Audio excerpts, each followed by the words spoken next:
si PARP inhibiteur est déjà accepté pour le cancer de l'ovarien, donc peut-être la combinaison c'est toujours acceptable et peut-être ça va passer vite vers l'essai clinique, la première phase. Donc c'est notre but ici. Donc autre chose, c'est je vous donne l'idée que la recherche, ça fonctionne, c'est polyvalent et ça fonctionne dans beaucoup de niveaux, à le niveau de recherche fondamentale, recherche clinique, mais tout ensemble, à la fin, arriver à le bénéfice de patient. Mais il faut supporter la recherche. Donc, CNETS Canada, maintenant, je vais changer mon chapeau comme le membre du Board of Directors de CNETS Canada, aussi le membre de Scientific and Advisory Board. Donc, CNETS Canada a pensé, OK, on a les patients, on a les partisans qui nous donnent la donne.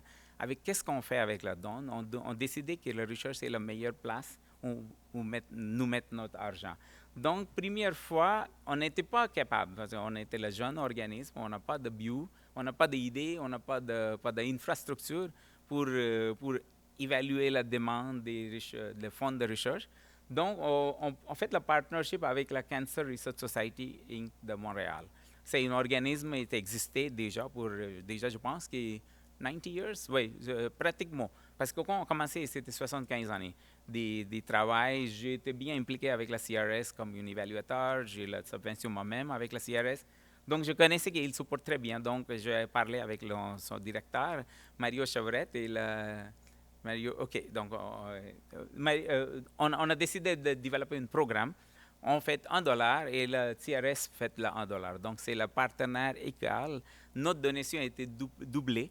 Et avec cette recherche, vous voyez ici qu'est-ce qu'on a là arrivé. En fait, les 5 demandes entre 2010 et 2014 ont supporté à Toronto, à Montréal, Kingston, Montréal et Toronto, les différents chercheurs qui étaient supportés par le programme de CNETS Canada avec CRS. Le type de travail était complètement différent de chacune des côtés, mais je ne vous donne pas tout le détail. Mais vous voyez, on collectionne des fonds qui vous nous donnent et on donne l'argent pour la recherche. Un jour, ça va être transformé ou ça va être dans la thérapie actuelle pour les patients ou le diagnostic actuel.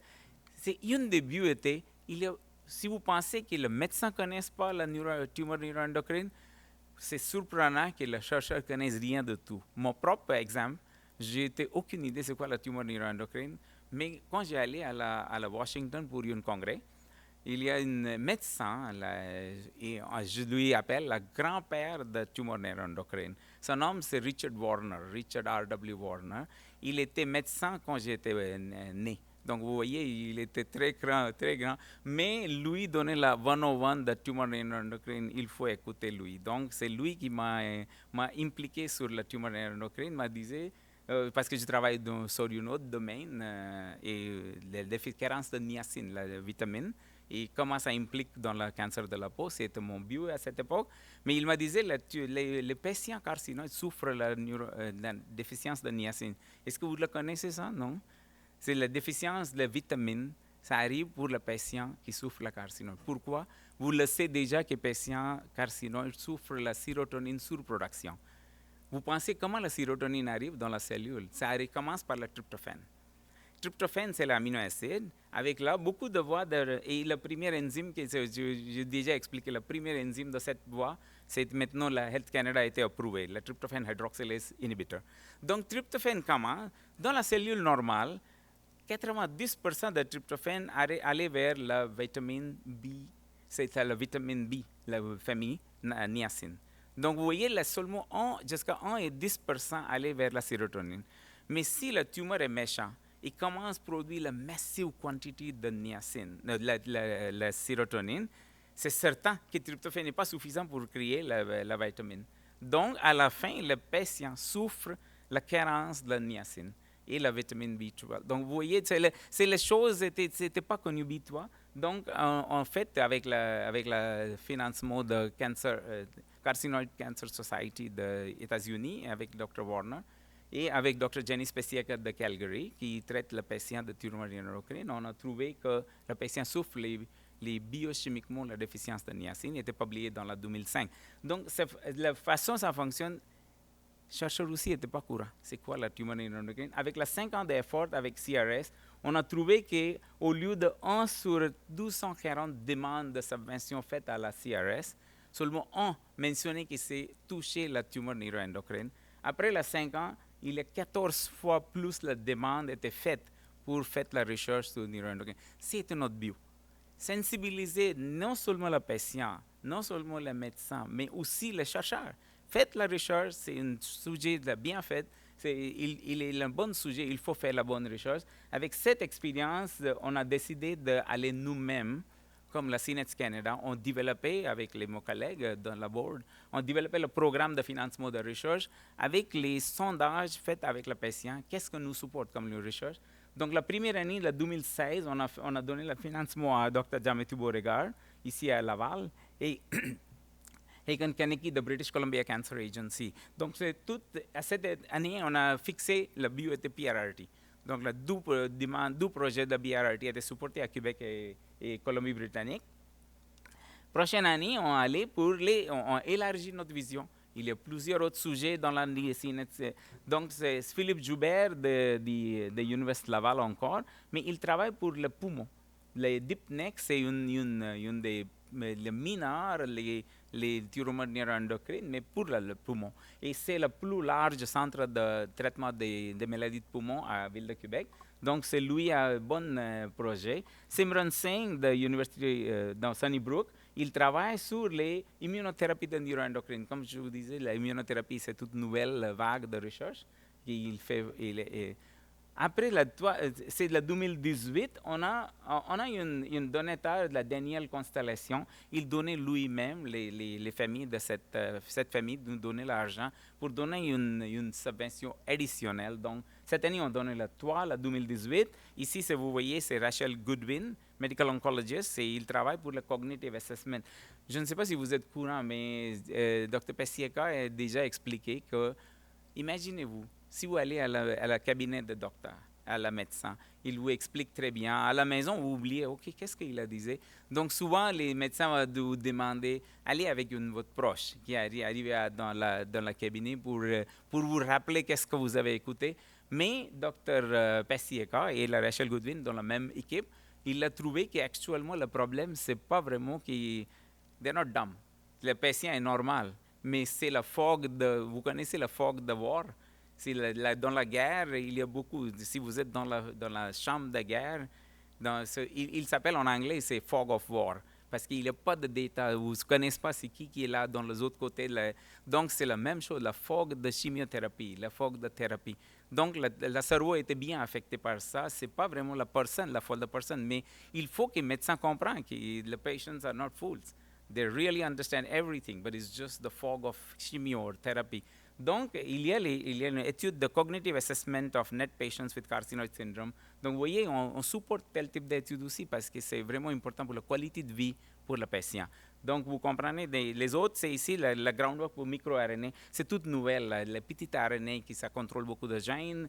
Lui a un bon projet, donc on va supporter là. Et la dernière ici, c'est encore l'immunothérapie de NET avec la radiothérapie, sur la combinaison. Donc, vous voyez, on est là pour supporter la recherche partout au Canada. Et c'est notre but que ça fonctionne très bien comme ça. Donc, c'est le but de CNETS Canada pour organiser ce type d'événement, pour sensibiliser le patient. On fait partout au Canada. Ici, en Québec, on est très content de commencer cette activité. Et grâce à la collègue comme Jean-Mathieu et Cynthia Landry, on est capable de faire, on va continuer à le faire. Et Marianne aussi, vous êtes très gentil de nous supporter pour cette activité.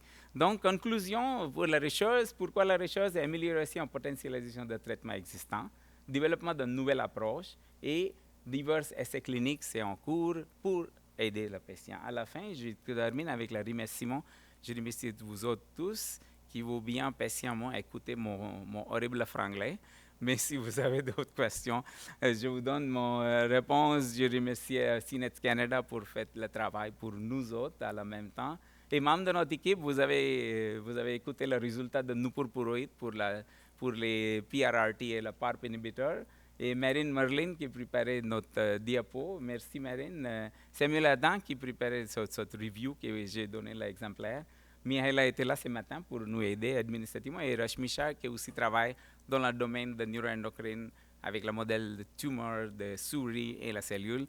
On va encore continuer de publier dans ce domaine. Merci à vous autres. Si vous avez des questions. Merci.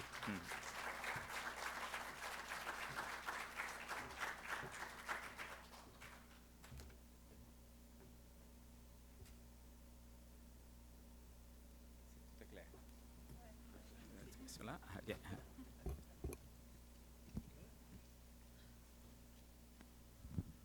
Bonjour. Bonjour. Bon après-midi, hein? Pratiquement terminé. Je voulais savoir qu'est-ce qui fait que Santé Canada, quand on sait que certains médicaments ont déjà eu des approbations, soit dans des pays européens ou encore aux États-Unis, que ça prend des années ici à avoir, ils refont tous les tests ou à avoir l'autorisation de que ça soit fait ou offert à une plus grande échelle? Oui, vous avez je pense que jamais tu es la bonne personne pour donner la réponse. Non, non, non, c'est En correct. fait, Parce qu'il a bonne expérience avec cette. c'est sûr, comme dans plusieurs pays occidentaux, on a des systèmes régulatoires assez stricts là, pour tout ce qui est des médicaments en général ou de tout ce qui a trait au traitement de problèmes de santé. Euh, je dirais, une des principes, je crois que la barrière, c'est pas nécessairement Santé Canada, mais effectivement, il y a des coûts, il y a un effort à faire pour faire approuver un médicament. Il faut comprendre, par contre, le Canada, ça doit être un grand pays géographiquement, c'est tout petit en termes de population, même parmi les pays occidentaux. On parle d'une tumeur rare, alors le marché demeure petit. Ce qui explique que beaucoup, là, c'est pas la plupart des traitements vont être approuvés et disponibles bien avant. Souvent, on parle de quelques années de différence aux États-Unis et en Europe. En Europe, ils ont une agence européenne, donc il n'y a pas nécessairement chaque pays. Il n'y a pas nécessairement un Santé Canada de un santé du pays en question de chaque pays, mais ils ont une agence commune, donc ça fait quand même un gros bassin. La même chose aux États-Unis, bon, la FDA, vous avez probablement déjà entendu l'acronyme. Fait que c'est une des parties du problème. Puis là, je peux prendre l'exemple que je suis le plus familier avec, c'est le fameux Lutathera. Ça, c'est le nom commercial du lutécium octréotate, la même molécule que nous, on fabrique nous-mêmes dans notre... donc, qui n'est pas tellement compliqué à faire. On est capable de la faire nous-mêmes et de l'offrir aux patients. Mais il y a la compagnie qui maintenant appartient à Novartis, qui l'a commercialisé aux États-Unis et en Europe en 2017-2018, est présentement en train de faire les démarches. Même qu'au début, on avait un son de cloche que ce serait peut-être plus d'années plus tard, mais il faut comprendre que c'est nouveau, c'est pas un médicament traditionnel, c'est toute une autre,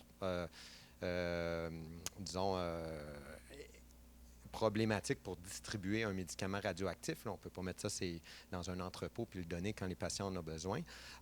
Donc, c'est tout un réseau de distribution. Le Canada est grand, tout ça. Et aussi, ils doivent mettre une équipe qui s'occupe de la promotion, finalement, du produit puis la logistique. Donc, au-delà même de l'application à Santé Canada, il y a aussi des négociations avec chaque province pour savoir comment le traitement va être financé, etc. Donc, c'est très, très complexe. Bon, s'ils font ces démarches-là pour un pays comme les États-Unis qui a 300 millions, mais c'est à peu près les mêmes démarches pour 30 millions de personnes. Fait que c'est vraiment il y a une grosse partie, je crois, qui réside là, dans le fait que c'est une tumeur rare, on est un petit marché. Fait que c'est plus lent que d'autres traitements pour d'autres cancers. Ça peut répondre. Oui, Marianne. Bon, on a la recherche sur le gallium-68 à Sherbrooke. On a la recherche sur le PRRT ici à Québec. Est-ce qu'il y a quelque chose de similaire, accessible aux patients en immunothérapie, un groupe de spécialistes dans un hôpital ou l'autre qui font de la recherche où les patients de TNE, avec un TNE, ont accès à de l'immunothérapie? Actuellement, on a supporté la recherche, mais et c'était aussi avec la patient.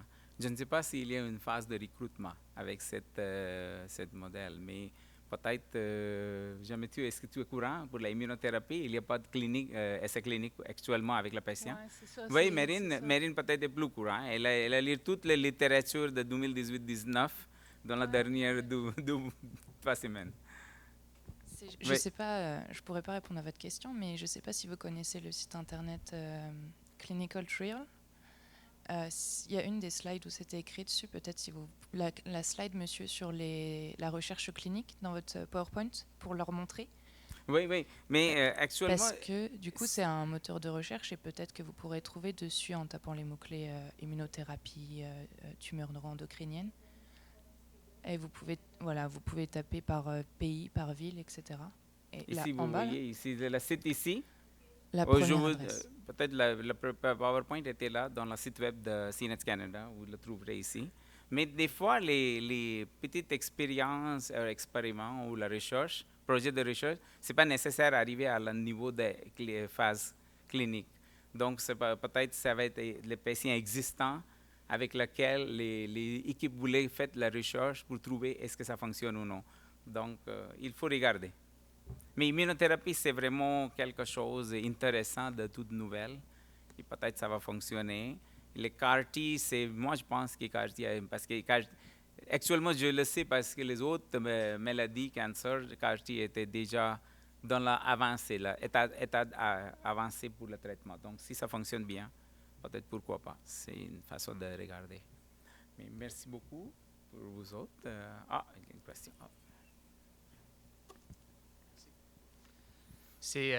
Bonjour, c'est la question que j'allais vous poser justement. En ce qui a trait le CAR-T, est-ce que c'est une méthode plus promettante que d'autres, relative à d'autres Oui, moyens? j'ai bien compris. Mais selon moi, les grands avantages qui vont prendre les T-cells de patient, on reformer le programming de cette cell et on remet à l'intérieur. Les expériences avec les souris, ça fonctionne très, très bien. Mais moi, je pense qu'il a une bonne chance de succès s'il n'y a pas de réjection des cellules, parce que c'est vraiment la cellule des patients telle qu'elle. Si je pense pour les autres types de recherche, par exemple le cancer de la peau ou les maladies de peau, c'était bien passé. On prend les cellules de peau, créer une peau artificielle et on remet à la patient. Il n'est pas nécessaire de mettre la immune rejection thérapie. Il y a plein de choses on évite. Et si ça fonctionne bien, pourquoi pas? Donc, selon moi, la chance est bon. Les dangers, c'est moins parce que c'est la cellule, votre propre cellule qu'on utilise. Son change son attitude et comment ils connaissent comme une antigène, il faut qu'il aille la tuer. On traîne avec l'antigène très, très petite, mais il est comme le réplica de l'actuel tumeur. Donc, à la fin, il dit l'entrée à l'intérieur de votre corps, aller chercher la tumeur et tuer.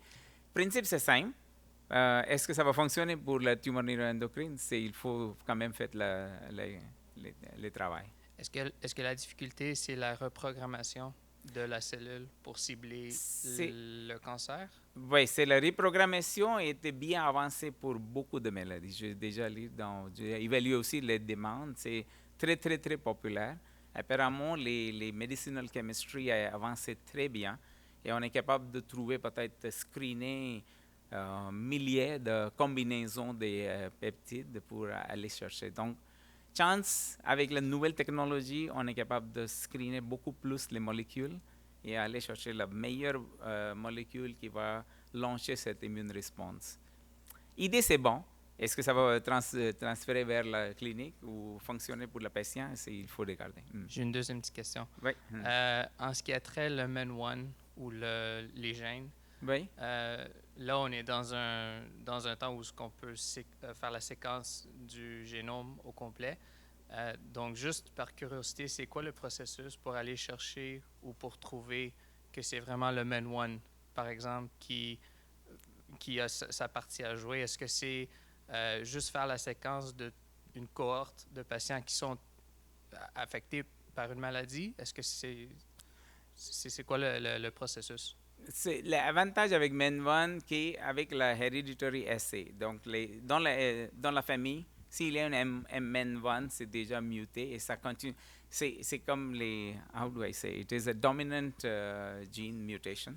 Donc, si c'est là, il y a la forte chance qu'à l'âge environ 40 et 50 ans, c'est la famille, le membre de personne avec telle mutation a la forte chance de développer une des tumeurs pour lequel il est susceptible. Donc, comment est-ce que le MEN1 tel quel est responsable pour la maladie? On ne sait pas. Peut-être une des driver genes dans cette séquence. Peut-être MEN1 alone, ce n'est pas suffisant. Si c'est le cas, à partir de naissance, il faut donner quelque part une problématique. Mais pourquoi il attend pour 40 ans, 50 ans de vie? Parce que moi, je pense que c'est pas seulement... on s'appelle ce type de mutation la driver mutation. Donc, c'est vraiment important, nécessaire, parce qu'il facilite les autres changements génétiques ou la cellulaire. Maintenant, on allait beyond genetic change, parce que le gène est toujours là, mais exprimer le gène dans les différentes circonstances, c'est une autre chose complètement. Donc, avec le même gène, avec le temps, on peut changer les circonstances surrounding the chromatin, qui ça exprime ou non. Donc, c'est un autre type de modification. Il y a beaucoup plus d'études aussi pour la même chose. Donc, on ne sait pas comment le MEN1 commence cette procédure. Est-ce que c'est la cause ou une des causes de problématiques? Mais peut-être, il faut faire la recherche. Comment ça arrive maintenant avec la nouvelle technologie? Moi, je pense qu'ici, on peut, par exemple, prendre les 100 ou 1000 patients avec la même maladie, on fait la génotype, il y a plusieurs types d'analyses de gènes qui ont fait maintenant, on est capable. Et après ça, s'il y a une forte association, c'est la façon, donc le Genome Wide Association Analysis, c'est GWAS, c'est la chose, c'est vraiment plus important maintenant. On prend les échantillons des patients, on fait l'analyse, avec ça, on crée une corrélation forte. Si la corrélation est très forte, on fait l'étude, fait le knockout de gènes, étudier si ça fait la différence pour le patient ou pour les cellules. Il y a beaucoup plus, l'avantage de la technologie est ici. Maintenant, on est capable de travailler dans l'échelle plus large qu'on n'était jamais pensé. Avant, il était seulement un gène, on a essayé, nous, dans notre laboratoire, fait la knockout, knock-in, etc. Maintenant, c'est en fait pour tout le génome de cellules, l'analyse ensemble. Donc, moi, je pense que l'avancement, ça va être très, très rapide. Il faut regarder quand même. OK, merci. OK, merci beaucoup.